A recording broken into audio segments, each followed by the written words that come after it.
그날이 언제였는지는 정확히 기억나지 않는다. 어느 날 밖에 나가보니 세상이 바뀐 것 같았다. 다들 손에 뭔가 세련된 것을 들고 있었는데 그걸 들여다보느라 정신이 없었다.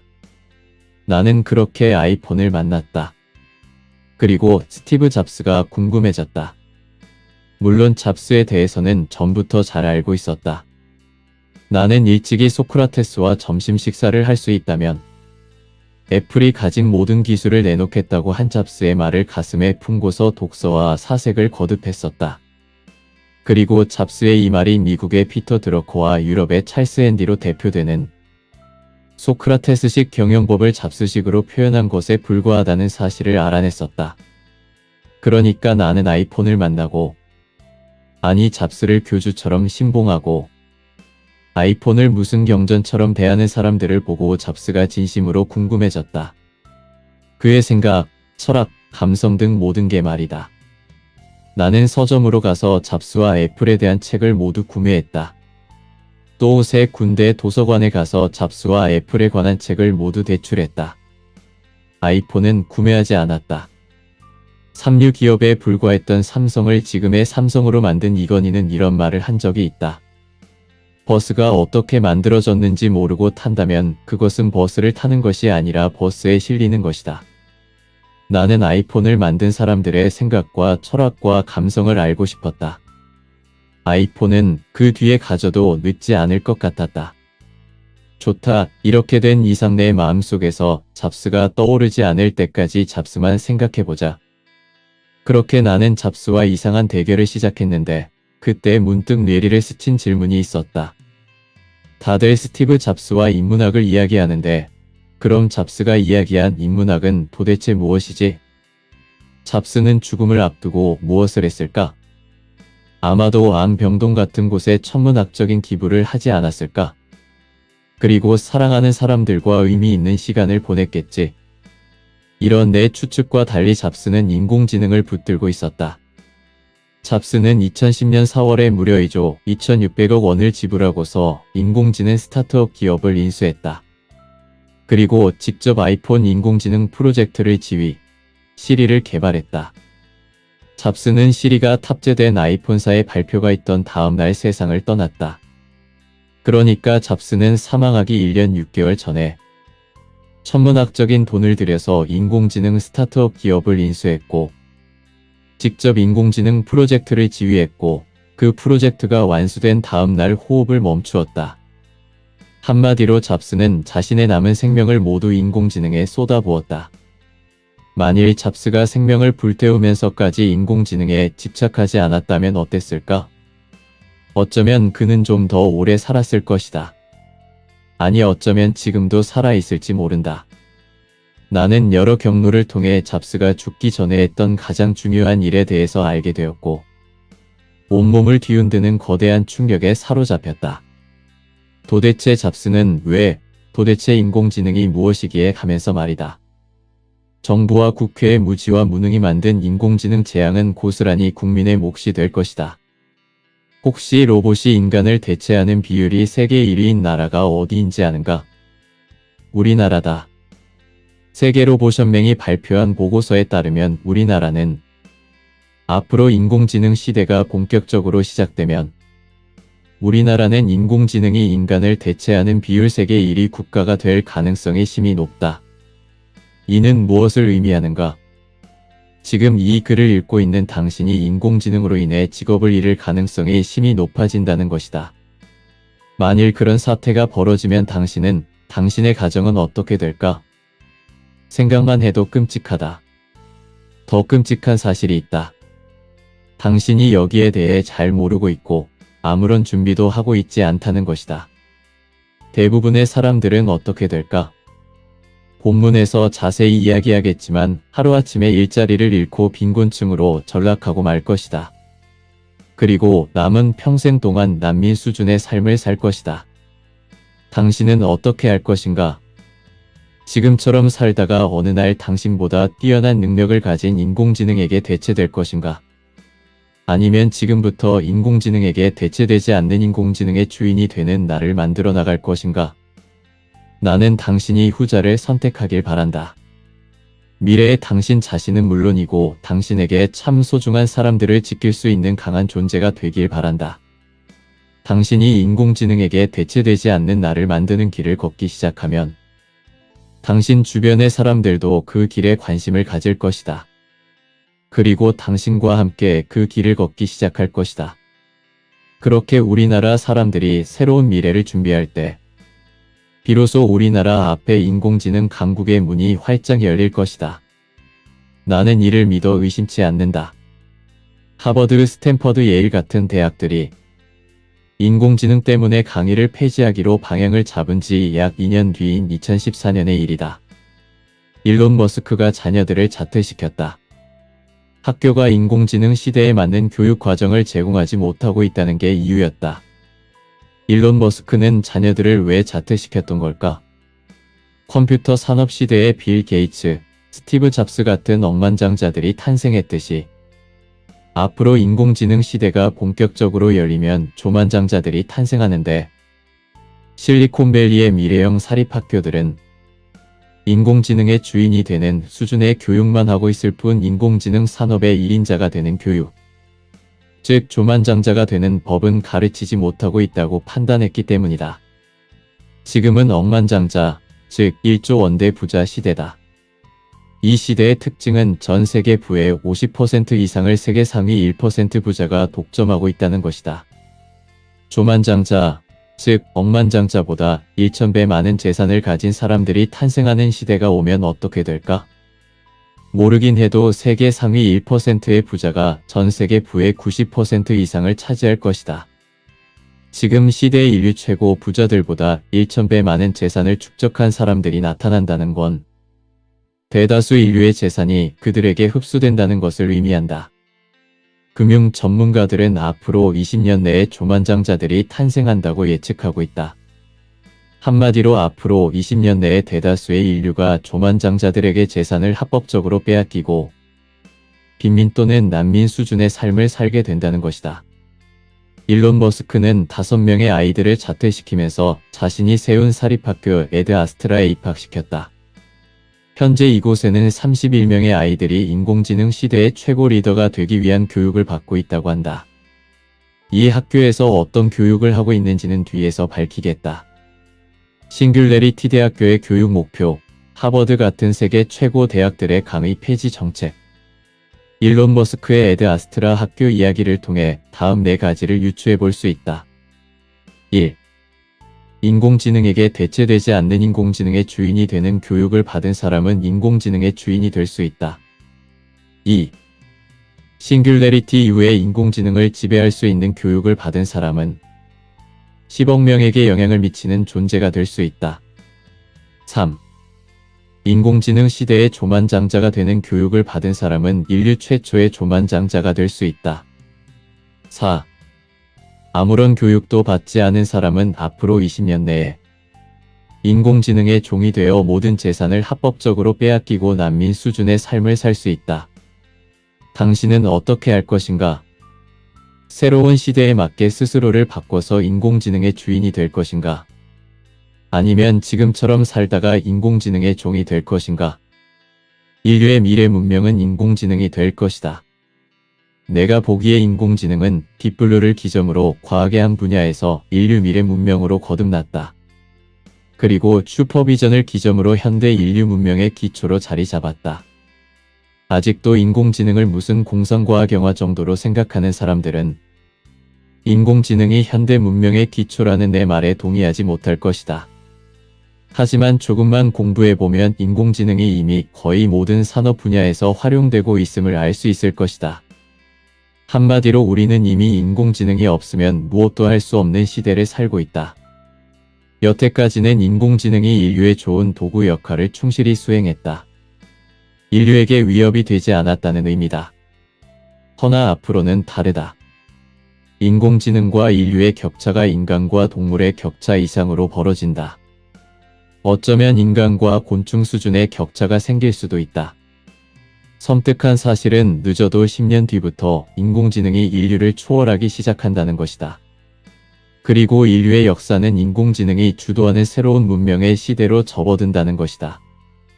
불행 중 다행은 인공지능이 모든 면에서 인류를 초월하지는 못한다는 것이다. 주로 지식 정보 기술 분야에서 인류를 압도한다는 것이다. 이는 무엇을 의미하는가? 지식 정보 기술보다 우위에 있는 무엇, 즉 공감 능력과 창조적 상상력을 가진 사람들은 인공지능보다 우위에 있게 된다는 것이다. 이들이 새로운 문명 시대에 누릴 풍요와 번영은 지난 역사상 인류가 단 한 번도 경험하지 못한 것이 될 것이다. 지금 당신은 어떤 길을 가고 있는가? 풍요와 번영의 길인가? 아니면 그 반대의 길인가? 부디 당신이 풍요와 번영의 길로 가고 있기를 빈다. 빌 게이츠 이야기로 마무리하고 싶다. 딥블루의 승리가 있고 난 뒤 약 1개월 뒤인 1997년 6월, 빌 게이츠가 우리나라를 방문했다. 그리고 이렇게 말했다. 인류의 미래 문명은 인공지능이 될 것이다. 내가 만일 다시 학생으로 돌아간다면 다른 무엇보다 인공지능을 공부할 것이다. 빌 게이츠의 방문 소식과 그의 인공지능 발언은 언론의 대문짝만하게 소개되었다. 하지만 당시에 우리 중 그 누구도 빌 게이츠의 말을 귀담아 듣지 않았다. 그리고 얼마 뒤 국가부도 사태가 터졌다. 이제 한 작가가 이 나라의 1997년에 빌 게이츠처럼 말하고 있다. 부디 그 작가의 말이 그때 빌 게이츠의 말처럼 허공 속으로 사라지지 않기를. 부디 이 나라가 응답하기를. 오늘은 에이트, 이지성 지음 중에서 함께하고 있습니다. 1년 전에 읽었던 책이지만 책 요리 리뷰를 위해 다시 재독했습니다. 내용 이어집니다. 머지않은 미래의 인간 일자리의 대부분이 인공지능에게 대체된다는 것은 일종의 상식으로 자리 잡은 요즘에도 반대의 주장을 하는 소수의 사람들이 있다. 놀랍게도 이들 중에는 세계적인 석학도 있고 세계적인 기업의 창업자도 있다. 이들은 말한다. 앞으로 전 세계적으로 인공지능 산업이 대규모로 일어나면 이 산업에 종사할 인간들 또한 대규모로 필요해지기 때문에 인공지능 시대의 인간 일자리는 오히려 폭발적으로 늘어난다고. 이들의 예측이 전적으로 틀린 것은 아니다. 충분히 그런 일이 발생할 수 있다. 허나 이 예측은 새롭게 생긴 일자리들도 인공지능에 의해 신속하게 대체된다. 인공지능 산업 관련 업무를 가장 잘할 수 있는 건 결국 인공지능일 테니까라는 주장 앞에서 힘을 잃고 만다. 코딩도 마찬가지다. 사실 코딩이야말로 인공지능이 가장 잘할 수 있는 분야다. 코딩은 컴퓨터 프로그래밍이기 때문이다. 게다가 인공지능은 먹지도 마시지도 쉬지도 자지도 않고 코딩 실력을 계속 향상시킬 수 있다. 인간은 아예 경쟁이 안 된다. 이렇게 놓고 보면 지금 코딩 교육을 열심히 받고 있는 사람들은 인공지능에게 대체되기 위해 열심히 노력하고 있다고 봐도 무방할 것이다. 그렇다면 6칼라 교육과 코딩 교육을 받지 않아야 한다는 것인가? 아니다. 되도록 받아야 한다. 단 인간 고유의 능력, 즉 공감 능력과 창조적 상상력을 갖추면서 해야 한다. 이 능력은 비유하면 지혜다. 인공지능이 가장 잘하는 것은 지식과 기술을 쌓는 일이다. 인공지능은 먹지도 마시지도 쉬지도 자지도 않고 지식과 기술을 축적한다. 인간은 이 두 영역에서 인공지능을 절대로 따라잡을 수 없다. 6칼라 교육과 코딩 교육은 인공지능과 컴퓨터 프로그래밍에 관한 지식과 기술을 제공한다. 물론 이 지식과 기술은 4차 산업혁명 시대에 되도록 습득해야 하는 것이다. 단 앞에서 말한 것처럼 인간 고유의 능력을 갖추면서 해야 한다. 난 이런 의미에서 6칼라 교육과 코딩 교육을 부정적으로 말한 것이다. 실리콘밸리가 추구하고 있는 인공지능에게 대체되지 않는 나를 만드는 법. 나를 인공지능의 주인으로 만드는 법은 다음 두 가지로 정리된다. 하나, 인공지능 IT 기기를 차단하는 능력을 가진 나를 만든다. 둘, 새로운 인공지능 IT 기기를 창조할 수 있는 능력을 가진 나를 만든다. 실리콘밸리 사람들은 인공지능의 창조자다. 아마도 그들은 인공지능에게 대체되는 일이 거의 없을 것이다. 인공지능의 주인이 되는 일은 많겠지만 말이다. 이런 그들조차 인공지능 시대를 대비해서 IT 기기를 차단하고 아날로그적 삶을 사는 문화를 만들었다. 가정과 학교에서 IT 기기를 일절 허락하지 않고 기업에서는 불편하기 짝이 없는 종이 수첩을 들고 다니고 무선 신호가 잡히지 않는 회의실을 만들고 원격 근무를 금지하는 사내 문화를 만들고 활판 인쇄소까지 운영하고 있다. 당신은 어떤가? 아마도 앞으로 나올 인공지능의 능력이 100이라면 고작 0.000일 수준의 능력을 가진, 어쩌면 인공지능이라고 부르기도 힘든 인공지능을 탑재한 IT 기기에 중독되어 있을 가능성이 높을 것이다. 하루를 스마트폰으로 시작하고 스마트폰으로 끝내는 일상을 반복하고 있을 가능성이 높을 것이다. 그 대가로 당신은 여러 능력을 상실했을 것이다. 대표적으로 전화번호를 외우는 능력과 스스로 길을 찾아서 운전하는 능력, 그리고 사람들과 가슴을 열고 대화하고 공감하는 능력을 잃어버렸을 것이다. 한마디로 당신은 이미 여러 능력이 인공지능에게 대체되어 있는 상태라고 할 수 있다. 아직 본격적인 인공지능 시대가 열리지도 않았는데 말이다. 이쯤에서 두 눈을 감고 가슴에 손을 얹고 스스로에게 이런 질문을 던져보자. 앞으로 나는 어떻게 하려고 지금 이렇게 살고 있는가? 이제 당신이 새로운 문화를 만들 차례다. 하루 중 2~3시간만이라도 스마트폰을 끄고 독서하고 사색하고 성찰하는 시간을 갖기 바란다. 일주일에 한 번만이라도 사람들과 진심으로 대화하고 소통하는 시간을 갖기 바란다. 그동안 찾아보지 않아서 그렇지, 찾아보면 당신이 몸담고 있는 지역 사회 내에 대화하고 소통하는 모임이 적지 않음을 발견할 것이다. 주말이면 스마트폰을 서랍 속에 넣어두고 미술관, 음악관, 박물관 등으로 가라. 때론 자연 속으로 가라. 당신만의 아날로그 문화를 하나둘씩 만들어 나가라. 그렇게 내면의 인간을 발견하고 경험하고 나누는 기쁨에 흠뻑 취하라. 당신이 진정으로 인간다워질 때 당신을 대체할 수 있는 기계란 존재할 수 없다.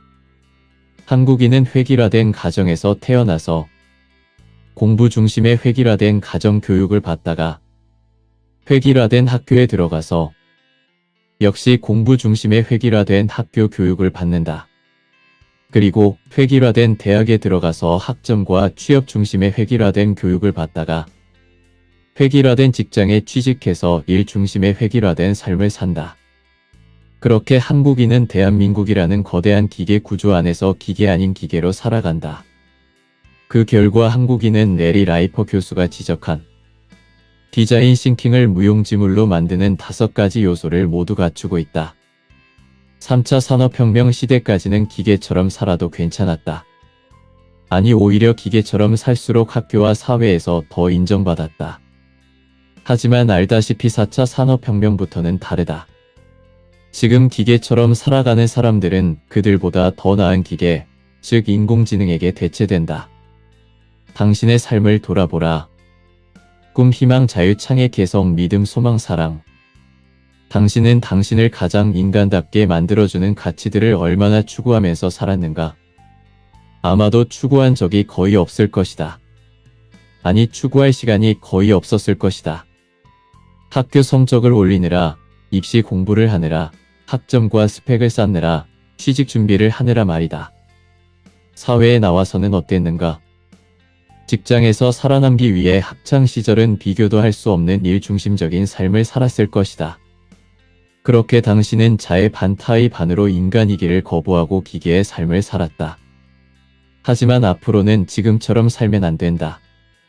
당신은 비교도 할 수 없는 학습 능력과 업무 능력을 가진 기계들이 지금 당신이 몸담고 있는 일터로 밀려 들어올 것이기 때문이다. 우리 사회는 어떤가? 여태껏 우리 사회는 인류 역사상 가장 기계적인 사회가 되기 위해 노력해왔다. 덕분에 최단 기간의 경제적 성공을 이루었다. 하지만 인공지능 시대가 열리면서 그 성공의 공식은 깨졌다. 이제 우리 사회는 새로운 성공의 시대를 준비해야 한다. 인간 중심의 사회로 변화해야 한다. 가정과 학교는 물론이고 기업과 정부도 인간 중심으로 바뀌어야 한다. 그렇게 하지 않으면 우리 사회의 미래란 없다. 하루에 1시간만이라도, 일주일에 하루만이라도 외부의 목소리가 아닌 내면의 목소리에 귀 기울이는 시간을 갖길 권한다. 학교, 직장, 사회의 믿음이 아닌 당신 자신의 믿음에 맞춰서 생각하고 꿈꾸고 움직이는 시간을 갖길 권한다. 그런 시간들이 축적되다 보면 당신은 자연스럽게 인간성을 회복할 수 있을 것이다. 아니, 당신이 기계가 아니고 인간임을 깨달을 수 있을 것이다. 바로 그 순간이 당신이 인공지능을 이기는 순간이다. 인공지능의 노예로 살아갈 미래가 인공지능의 주인으로 살아가는 미래로 바뀌는 순간이다. 당신이 인간 본연의 가치를 회복하면 당신은 저절로 한국 특유의 가족 문화와 한국 교육의 틀을 벗어나게 될 것이다. 당신은 자유로워질 것이고 내면의 창조성을 발견하게 될 것이다. 그리고 내면의 창조성을 발휘해서 자신을 완성하고 사회를 변화시키고 싶다는 절박한 마음을 갖게 될 것이다. 당신은 자신과 같은 절박함을 가진 사람들을 찾아 나서게 될 것이고 그들과 창조적으로 협력하게 될 것이다. 바로 그때 스탠퍼드대 디자인 싱킹이 훌륭한 무기가 되어줄 것이다. 디자인 싱킹은 기계 같은 삶을 사는 사람을 위한 것이 아니다. 디자인 싱킹은 매일 매 순간 인간답게 살기 위하여 치열하게 노력하는 사람을 위한 것이다. 그런 사람만이 진정한 공감을 할 수 있고 진정한 혁신을 일으킬 수 있기 때문이다. 그러니 이제 기계의 길을 버리고 인간의 길을 가라. 당신의 미래는 철학에 달려 있다. 당신이 지금까지 했던 철학은 철학서를 읽고 내용을 파악하고 토론하는 정도였을 것이다. 한마디로 철학자에 대한 지식을 쌓고 나누는 것이었다. 하지만 미래에는 인공지능이 그걸 더 잘하게 된다. 아니, 당신은 비교도 할 수 없을 정도로 완벽하게 할 것이다. 이제 당신은 진짜 철학을 해야 한다. 철학자들의 사고법을 도구 삼아 자신의 머리로 스스로 생각할 수 있어야 한다. 아니, 철학자들의 사고법을 뛰어넘어 자신만의 사고법을 창조할 수 있어야 한다.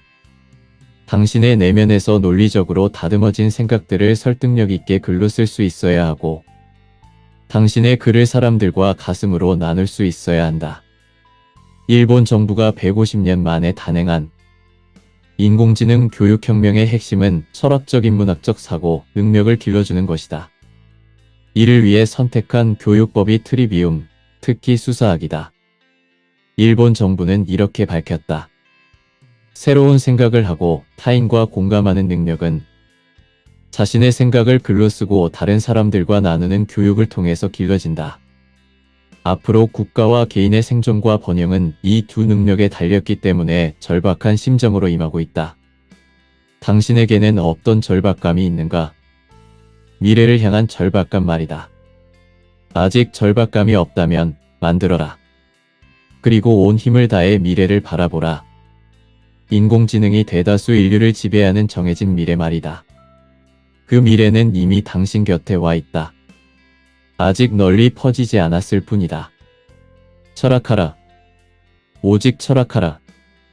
당신의 미래는 철학에 달려 있다.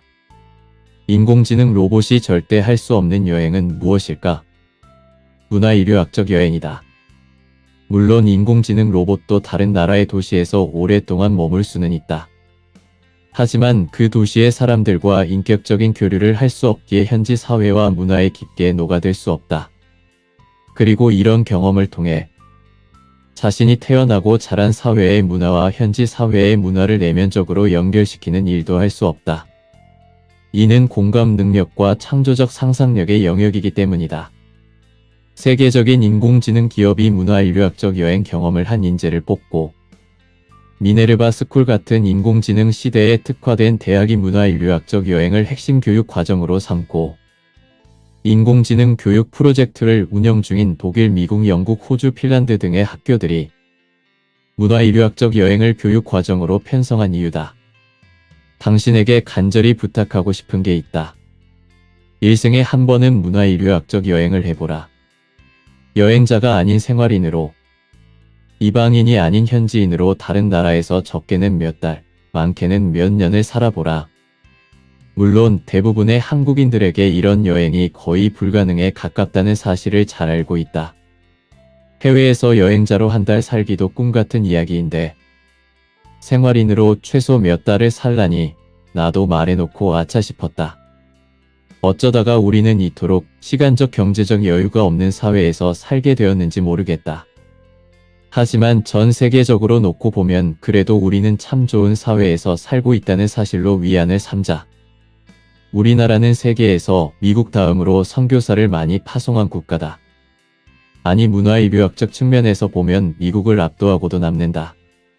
한국 선교사들은 미국 선교사들도 가지 않는 오지 중에 오지도 씩씩하게 가서 둥지를 틀고 한국인 특유의 친화력을 발휘해서 현지인들의 마음을 순식간에 사로잡기 때문이다. 선교사들의 현지 선교지는 모두 공개되어 있다. 당신이 기독교인이 아니어도 상관없다. 선교사들은 오히려 비기독교인을 더 환영한다. 폴레폴레의 문화인류학적 여행도 늘 비기독교인이 훨씬 많다. 하지만 그들이 포교를 당한 적은 없다. 물론 선교사의 진심 어린 기도를 받은 사람들은 있다. 허나 이 또한 선교사의 헌신적인 삶에 감동받은 비기독교인들이 스스로 요청해서 이루어졌다. 내가 이런 말을 하는 이유는 이 말을 하고 싶어서다. 만일 당신이 하고자 한다면 문화인류학적 여행은 얼마든지 가능하다. 당장 선교사를 검색해보라. 당신에게 세계 최고의 문화인류학적 여행 경험을 넘치도록 선물해 줄 수 있는 세계 최고의 문화인류학적 여행 전문가 선교사들을 얼마든지 만날 수 있다. 그들과 교류하라. 설령 단 며칠일지라도 문화인류학적 여행을 경험해보라. 스스로를 문화인류학적으로 성장시켜보라. 새로운 시대는 기계처럼 사는 인간의 시대가 아니다. 가장 인간답게 사는 인간의 시대다. 당신을 가장 인간답게 만들어주는 여행, 그것은 문화인류학적 여행이다. 인간을 인간답게 만드는 것들 중에서 최상위에 있는 것은 무엇일까? 나는 기부봉사 인권이라고 생각한다. 만일 인류 사회에 이 세 가치가 없다면 어떻게 될까? 약육강식의 원칙이 지배하는 동물의 세계 같을 것이다. 나는 인공지능을 공부하면서 한 번씩 이런 생각을 하곤 했다. 어쩌면 인공지능은 더 이상 기계처럼 살고 싶지 않다는, 이제는 진정한 인간의 삶을 살고 싶다는 인류의 오랜 바람에 응답해서 나온 게 아닐까. 지금 인공지능은 인류에게 이렇게 묻고 있는 듯하다. 지금처럼 나만 아는 삶을 살다가 기계에 대체될 것인가? 아니면 너와 우리까지 아는 삶을 살면서 기계의 주인이 될 것인가? 부디 당신이 후자가 되기를 빈다. 지금까지 에이트, 이지성 지음 중에서 함께 했습니다. 이 시대를 살고 있다면 꼭 읽어봐야 할 책입니다. 오늘도 인간다운 삶을 위해 책 요리와 함께한 여러분 감사합니다. 좋은 저서 만들어주신 이지성 작가님에게 감사드립니다. 끝까지 시청해주셔서 감사합니다. 영상이 마음에 들었다면 구독 부탁드립니다. 좋아요도 부탁합니다.